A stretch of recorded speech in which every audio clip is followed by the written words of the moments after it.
नमस्कार, आप देख रहे हैं DS4 और मैं हूं आपके साथ विनायक कुमार। हरियाणा में चुनाव के दिन जैसे जैसे नजदीक आ रहे हैं, नेता लोग तमाम रैलियां कर रहे हैं।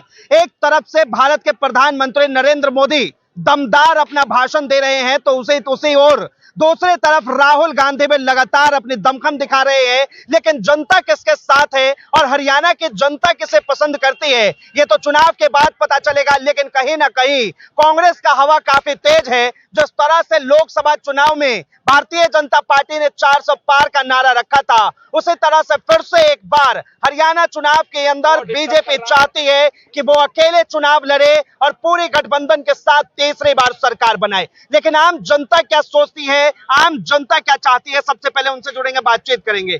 क्या कहेंगे, हरियाणा चुनाव धीरे धीरे नजदीक आ रहा है, दिल में क्या चल रहा है आपके? देखिए, दिल में एक ही चीज है कि हुड्डा जी आएंगे इब के हरियाणे में। देखिए, ये गाना जिस तरीके से जिस व्यक्ति ने बनाया है, बड़ा ही जबरदस्त गाना है। युवा के जनता से जुड़ा हुआ है, लोग युवाओं के दिलों से जुड़ा है। कहीं ना कहीं जिस तरह पिछले 10 सालों के अंदर भारतीय जनता पार्टी ने वहां के युवाओं को बेरोजगार बनाने का काम करा, वहां के किसानों पे लाठी बांधने का काम करा, देश की बहन बेटियों का अपमान करना, जो बेटियां विदेशों के अंदर जाकर देश का गौरव बढ़ाने का काम कर रही थी, उनको कहीं ना कहीं टॉर्चर करने का काम इस पार्टी ने करा। तो उसी का सिला है कि विनेशा लेकर बेटी है मुक्का और जाट लेकर बेटा हुक्का। इस बार पूरी तरीके से तैयार है, इनकी ऐसी बारात निकालने का काम करेंगे हरियाणा में कि भाई साहब इस बारात का कोई दूल्हा नहीं होगा।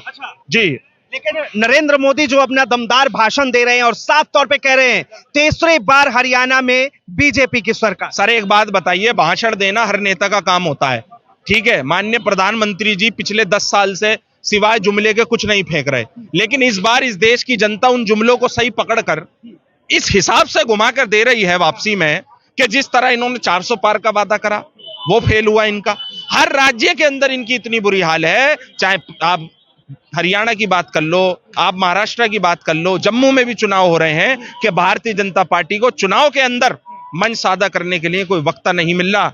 आपने पहली उम्मीदवारों की लिस्ट जारी करी, आपके नेताओं में ऐसी भगदड़ मची जैसे जेल में से कई पुराने कैदी छूटे हों। तो भारतीय जनता पार्टी इस टाइम पूरी तरह बैकफुट पर है। उसके दो बड़े कारण हैं। पहला कारण, जिस तरह युवाओं के ऊपर लगातार 7 साल में 70 पेपर लीक करना। भाई, हरियाणा से देश का गौरव बढ़ाने के लिए चाहे युवा हो या युवती हो, लगातार वो देश का गौरव बढ़ाते हैं, लेकिन आप उन्हीं युवाओं से काम ना लेकर उनके ऊपर लाठी बांधने का काम करते हो। इस देश के युवा को लगातार आपने खत्म करने का काम करा है। अब देश का युवा जाग चुका है, अब वो अपने तरीके से काम करेगा और सरकारों से आंख में आंख डालकर बात करेगा। आपने जो 2 करोड़ नौकरियों का वादा करा था वो कहां गया?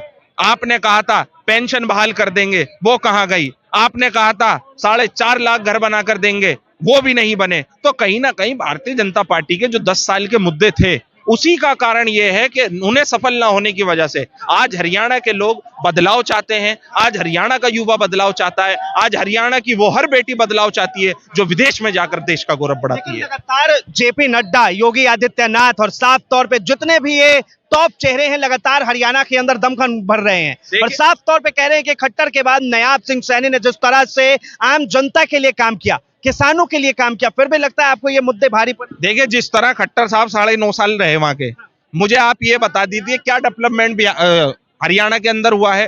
हुडा सिटी हुडा जी के नाम से जानी जाती थी। भाई, आप सड़कें देख लो, वहां कितना बुरा हाल है, वहां के विधायक तक नहीं सुनते। गांव में जाके देखो, वहां कितना बुरा हाल है। सबसे बड़ी चीज है, आपने MSP पर गारंटी नहीं दी किसानों को। आपने जब वहां किसान आंदोलन पे बैठे थे, आप उन पे कांटे बिछाते हो, अडानी अंबानी के लिए रेड कारपेट बिछाते हो। तो यही कारण है कि जनता ने आपको वहां नकारा है और बिल्कुल इस तरीके से नकार दिया है कि अभी रुड़की के अंदर वहां पोस्टर लगा दिए कि भारतीय जनता पार्टी के नेताओं का आना वर्जित है। अब आप लगाइए जी, गांव में नहीं घुसने दिया जा रहा नेताओं को। भाई, जब आप लाठी भांजोगे तो आपके वोटरों के ऊपर, तो आपसे कौन मोहब्बत करेगा? एक आदमी जिनने कश्मीर से लेकर कन्याकुमारी तक 4000 किलोमीटर की यात्रा करी, उसने कहा कि नफरत के इस माहौल में मोहब्बत की दुकान खोल रहा हूं, मैं राहुल गांधी बोल रहा हूं। कहीं ना कहीं उसी का असर है। चाहे हरियाणा, जम्मू, लगातार देश के अंदर बदलाव होना, इस तरीके से नफरत के बीज आप बोते थे। आप चुनावी भाषण के अंदर नफरत की बात करते, धर्म की बात करते थे। कभी नाम बदलो, कभी काम बदलो, कभी आप कुछ नए नए भाषण देते थे स्टेजों पर खड़े होकर। आप नौकरी की बात कर रहे हैं, केंद्र सरकार ने कहा है कि हरियाणा में हमारी सरकार आती है तो जो अग्निवीर योजना है उसमें हम बदलाव करेंगे, हरियाणा के युवाओं को फायदा सर हरियाणा का युवा ही थोड़ी ना जाता है सेना के अंदर, पूरे देश से युवा जाते हैं। भाई जब आप ये बिल लाए थे, आप पहले तो आप इस बिलों पे रिसर्च नहीं करते। जब आप किसानों के लिए बिल लाए, वो किसान 700 किसान जो इस देश के लिए शहीद हुए, आपने क्या कहा था? ये किसान आतंकी हैं, ये पैसा लेकर बैठे हैं। आज आपकी हालत क्या हो गई देश के अंदर? आपको सिर्फ और सिर्फ नकारने का काम करा। आप अग्निवीर योजना की बात करो, सिर्फ एक ही व्यक्ति ने अग्निवीर योजना का विरोध करा, जिसका नाम राहुल गांधी है। संसद से लेकर सड़क तक देश के राहुल गांधी के लिए जिस तरह से कहा जाता है कि मंद बुद्धि है, आपने कहा कि रिसर्च नहीं हुआ अग्निवीर पे, तो मंद बुद्धि कौन? मंद बुद्धि तो हमें पता है कौन है, जो लगातार संसद के अंदर कहते थे एक अकेला सब पर भारी।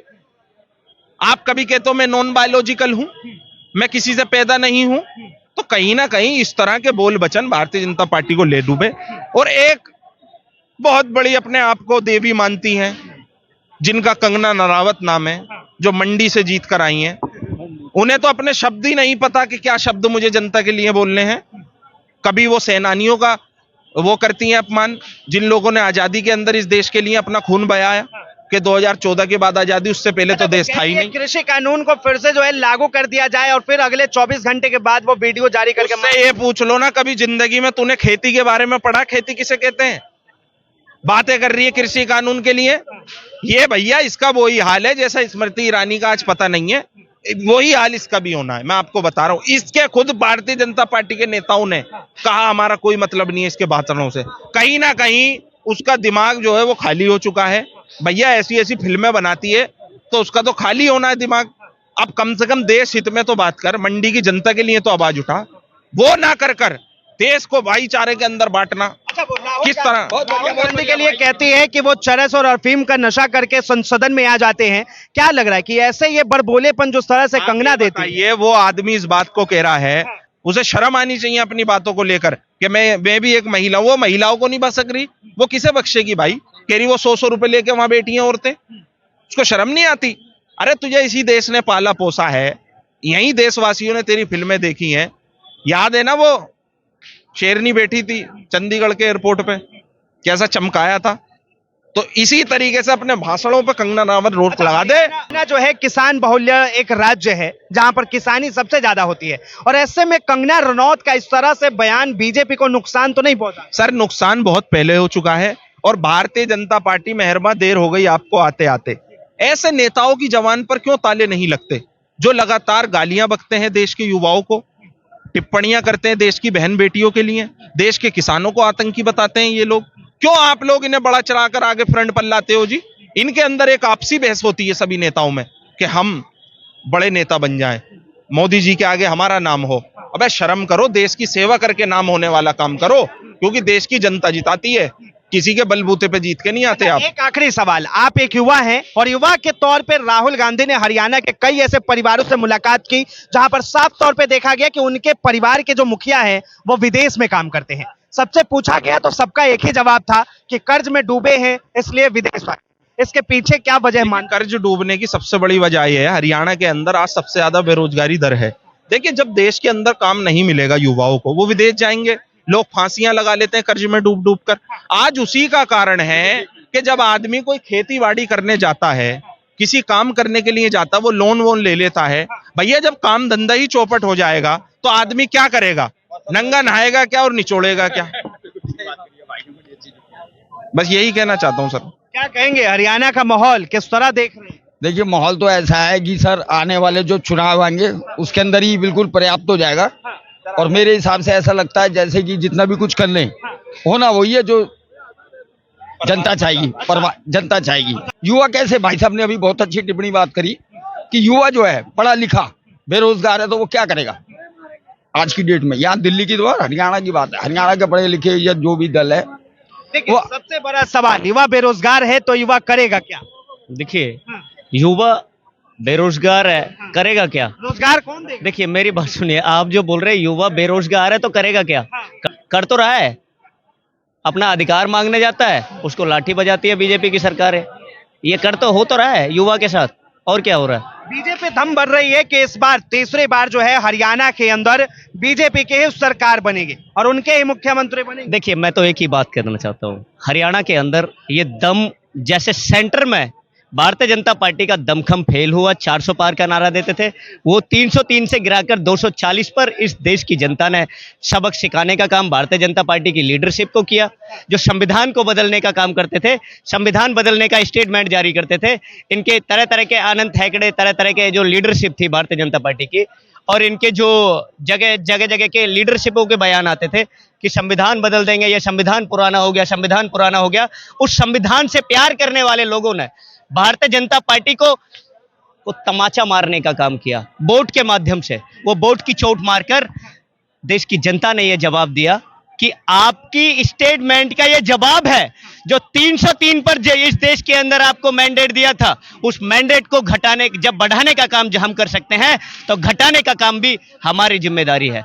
इसलिए 240 पर लाकर भारतीय जनता पार्टी को इस देश की जनता ने सबक सिखाने का काम। गांधी साफ तौर पे कह रहे हैं कि इस बार Bharatiya Janata party clean sweep हो जाएगी और स्वीप मारेगी उसके अंदर हरियाणा में कांग्रेस पार्टी। देखिए, मैं तो एक ही बात कहना चाहूंगा, देश का हर वोटर बोल रहा है कि हरियाणा के अंदर जो करप्शनवादी 10 साल से जो हरियाणा के अंदर शराब और भू माफियाओं को शह देने वाली भारतीय जनता पार्टी, शराब के तस्करों को शह देने वाली भारतीय जनता पार्टी, शराब का खुला व्यापार कराने वाली भारतीय जनता पार्टी, वो देश के अंदर हरियाणा की जमीन से उसका सत्ता से समापन होगा। पीछे जो खड़े हैं चाचा कुछ कह रहे हैं, क्या कहेंगे बताइए।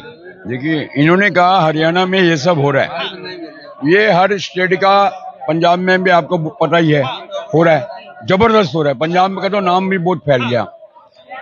अगर हरियाणा में जो है, हरियाणा, मेरी बात सुनिए, मैं एक सिंपल सा सवाल है, हरियाणा में बीजेपी को 10 साल हो गए, 5 साल तो नहीं हुए। अगर उसने, बीजेपी ने अगर डेवलपमेंट नहीं किया, जनता बहुत जागरूक है, अगर पहले 5 साल में अगर बीजेपी ने डेवलपमेंट नहीं की होती तो अगले 5 साल में बीजेपी को चांस नहीं मिलता। ये जो बोल रहे हैं, इनकी चांस की बात बता दो। 10 सीटों का समर्थन लेने वाली वो जेजेपी पार्टी से वो भारतीय जनता पार्टी थी, वो भारतीय जनता पार्टी थी। 10 विधायक जेजेपी के दुष्यंत चौटाला के थे, जननायक जनता पार्टी के। उन विधायकों के साथ सरकार बनाई बीजेपी ने। सरकार बीजेपी की नहीं थी, गठबंधन की सरकार थी। वो गठबंधन की सरकार थी जो डिप्टी सीएम दुष्यंत चौटाला को बनाया गठबंधन से, और सीएम मनोहर लाल खट्टर को बनाया। आखिरी सवाल, क्या लग रहा है अब माहौल धीरे धीरे जैसे जैसे नजदीक आ रहे चुनाव, इसको लेकर क्या लग रहा है, माहौल क्या लग रहा है? देखिए, माहौल तो जनता ने बना दिया है। जनता चुनाव लड़ रही है, इस बार बीजेपी चुनाव नहीं लड़ रही, जनता चुनाव लड़ रही है। हरियाणा से आने वाले खिलाड़ी चुनाव लड़ रहे हैं, देश का गौरव चुनाव लड़ रहा है, देश का अन्नदाता चुनाव लड़ रहा है। देश का हर युवा जिसको अपने स्वाभिमान से प्यार है, जिसको अपनी आबरू से प्यार है, वो हर नागरिक चुनाव लड़ रहा है हरियाणा के अंदर खास तौर से। और 90 की 90 सीटों पर बीजेपी साफ होने वाली है, और उदय किसका होगा ये सब जानते हैं। जय हिंद, जय भारत। साफ तौर पे जो है सब पार्टियों की अपनी अपनी दावे हैं, अपने अपने सुरताल है। और जिस तरह एक तरफ अरविंद केजरीवाल लगातार चुनावी रैलियां कर रहे हैं, दूसरी तरफ राहुल गांधी, तो वहीं नरेंद्र मोदी भी अपने दमखम भर रहे हैं। बहरहाल हरियाणा के अंदर क्या होगा ये तो चुनाव के बाद पता चलेगा, लेकिन आम जनता अपना मिजाज बना चुकी है, मन बदल चुकी है। और इस चीज को लेकर आप क्या सोचते हैं, अपनी प्रतिक्रिया जरूर दें। ऐसे ही तमाम खबरों के लिए देखते रहें DS4।